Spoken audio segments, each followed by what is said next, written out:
আমি একজন বিধবা নার্স। আমি প্রতি রাতে নাইট ডিউটি করতাম একজন যুবকের কেবিনে, যে কিনা 6 মাস থেকে কোমায় আছে। একদিন সকালবেলা আমি ওই কেবিনে অস্বাভাবিক কিছু লক্ষ্য করলাম। বিষয়টি জানার জন্য আমি রাতের বেলা ভিডিও রেকর্ডিং করে রাখলাম গোপনে। পরের দিন সকালবেলা ভিডিও রেকর্ডিংটা দেখা মাত্রই আমার মাথায় আকাশ ভেঙে পড়লো। কিছুদিন আগে আমার স্বামী মারা গেছে। সে মারা যাওয়ার পর আমি খুবই অসহায় হয়ে পড়ি। তাই আমার ডাক্তার ননদ আমাকে একটা নার্সের চাকরি দেয়। এর কিছুদিন পর সে আমাকে একটা পুরুষ রোগীর কেবিনের ডিউটি দিল। সে আমাকে এটা বলে আশ্বস্ত করলো যে ভয়ের কিছু নেই, রোগী কোমায় আছে। এরপর থেকে আমি ওই অচেতন লোকটার রুমে থেকে ওনার সেবা যত্ন করা শুরু করে দিই। কিন্তু একটা অদ্ভুত ব্যাপার হলো কি, আমি যখনই সকালবেলা ঘুম থেকে উঠতাম তখনই দেখতাম আমার আর ওই অচেনা লোকটার কাপড়ে হলুদ দাগ লেগে আছে। আমার মনে সন্দেহ লাগলো, ভাবলাম নিশ্চয়ই কোনো গুলমাল আছে। এই জন্য একদিন আমি ভিডিও রেকর্ডিং চালু করে রাখি ব্যাপারটা দেখার জন্য। পরদিন সকালবেলা যখন আমি ভিডিওটি প্লে করি তখন ভিডিওটি দেখে আমার মাথায় আকাশ ভেঙে যাচ্ছিল, কেননা ভিডিওটিতে স্পষ্ট দেখা যাচ্ছিল 6 মাস আগে আমার স্বামীর মৃত্যুর পর আমার মা যখন আমাকে নিতে এসেছিল আমি মার সাথে যাইনি, কারণ আমি জানি যে কিছুদিন পর আমি ওই মায়ের কাছে বোঝা হয়ে যাব। প্রথম যেদিন হাসপাতালে পৌঁছালাম সেদিন আমার ননদ আমাকে বলল, আজ তোমার ডিউটি একটা কেবিনে কোমায় থাকা রোগীর।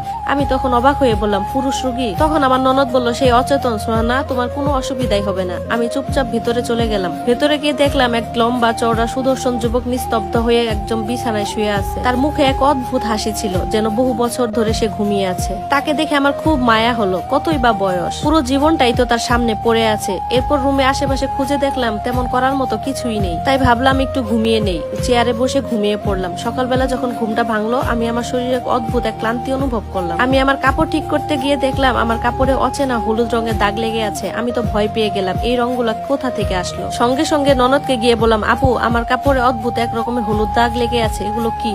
তখন আপু আমাকে ধমক দিয়ে বলল, চুপ করো, এসব কথা কখনো বলবা না। এসব বলে আমার চাকরিটাই চলে যাবে। আমাকে দেখে দুজন নার্স দেখে হাসাহাসি করছিল। তখনই বুঝতে পারলাম যে এই জায়গাটা এতটা পরিষ্কার মনে হলেও আসলে এখানে কোনো না কোনো ভেজাল ঠিকই আছে। পরের দিন ডিউটিতে গিয়ে দেখি আমাকে আবার সেই একই রুমে ডিউটি দেওয়া হয়েছে। পরে আমি আমার ননদকে বললাম যে আমাকে এই রুমটা চেঞ্জ করে দিন।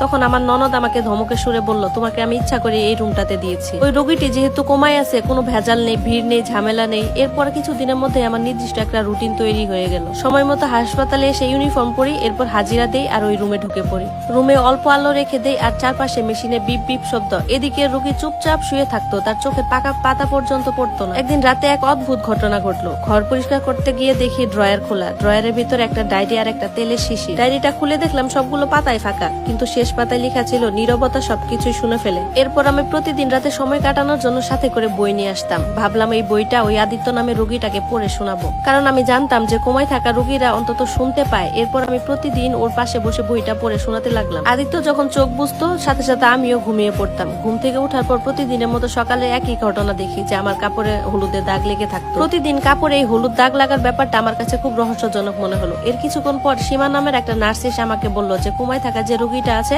সে নাকি 5 মাস থেকে এখানে আছে। তার বাড়ির কোনো আত্মীয় স্বজন তাকে এখন পর্যন্ত দেখতে আসেনি। আমি অবাক হয়ে ভাবলাম, কোটি টাকার মালিক এই যুবক, অথচ তাকে কেউ দেখতে আসে না। এরপরের দিন রাতে আমি তার দিকে গভীর ভাবে তাকিয়ে রইলাম। হঠাৎ তার নখের দিকে তাকিয়ে আমি আশ্চর্য হয়ে গেলাম। দেখলাম তার দাড়ি আর নখ খুব সুন্দরভাবে কাটা।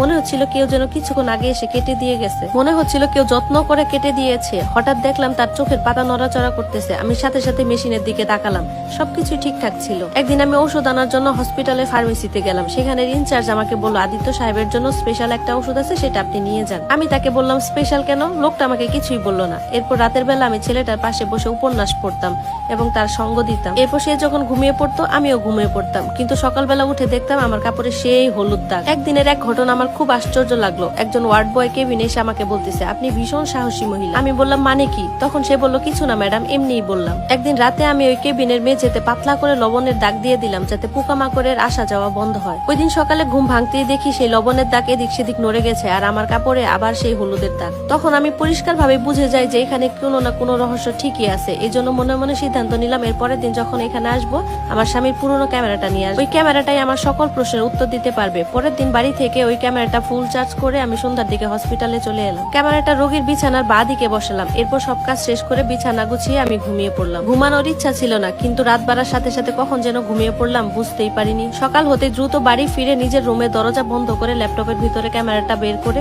ভিডিও ছাড়লাম। নিজের মনকে শক্ত করে বললাম যেটা আমি দেখতে চাচ্ছি হয়তোবা সহ্যের বাইরে হবে। ভিডিওর শুরুটা ছিল একদম স্বাভাবিক। আমি প্রথমে বই পড়তেছিলাম, এরপর চাদরটা টেনে শুয়ে পড়লাম। সময় এগিয়ে যাচ্ছিল, কিন্তু এরপর এমন এক মুহূর্ত আসলো যেটা দেখে আমার দম বন্ধ হয়ে যাচ্ছিল।